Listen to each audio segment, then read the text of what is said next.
2 ବର୍ଷ ପରେ ମୋର ଆଜି ଡୋରି ଲାଗିଛି ଜଗା ପାଖକୁ ଯିବା ପାଇଁ। ତ ମୁଁ 5 ମାସ ହେଲା ମାନେ ବାହାରିଛି, ଆଜି ଯିବି କାଲି ଯିବି, ଏଇ ସଣ୍ଡେ ଯିବା କି ଏଇ ଶୁକ୍ରବାର ଯିବା, ଏମିତି ବାହାରୁଛି ତ ହେଇପାରୁନାହିଁ। ଯେଉଁ ପର୍ଯ୍ୟନ୍ତ ସେ ନ ଚାହିଁଛି ନା ତ କିଛି ହେଇପାରିବ ନାହିଁ। ତ ଫାଇନାଲି ଆଜି ଜଗା ଆମକୁ ଡାକିଛି, ମୁଁ ମୋ ପରିବାରକୁ ଧରିକି ଆସିଛି ଜଗାକୁ ଦର୍ଶନ କରିବା ପାଇଁ। ତ ମୋ ପୁଅର ଏଇଟା ଥିଲା ଜନ୍ମ ମାସ, ସେଥିପାଇଁ ଆମେ ଭାବିଲୁ କି ଚାଲ ଯିବା ଜଗନ୍ନାଥଙ୍କୁ ଦର୍ଶନ କରିକି ଆଣିବା। ମୋ ପୁଅ ଏଇଟା ପ୍ରଥମ ଥର ପାଇଁ ଜଗାକୁ ଦେଖିବ।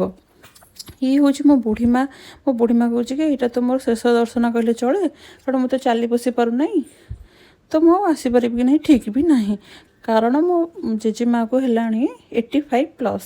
ତ 85 ବର୍ଷରେ ମାନେ ଏତେ ବାଟ ଆସିବା ଗାଡ଼ିରେ ବସିକି, ତାପରେ ଲାଇନରେ ଛିଡ଼ା ହେବା, ଏଇ ଗହଳିରେ ଛିଡ଼ା ହେବା, ସେଇଟା ବି ଠାକୁରଙ୍କ ମହିମା ଯୋଗୁଁ ହିଁ ସମ୍ଭବ ହେଇପାରୁଛି। ଦର୍ଶନ ସାରିକି ଆମେ ବାହାରି ପଡ଼ିଲୁ ଘରକୁ। ଯଦି ମୋ ଭିଡ଼ିଓଟି ଭଲ ଲାଗିଛି ମୋ ଚ୍ୟାନେଲକୁ ସବସ୍କ୍ରାଇବ୍ କରିବେ। ରହୁଛି, ଜୟ ଜଗନ୍ନାଥ।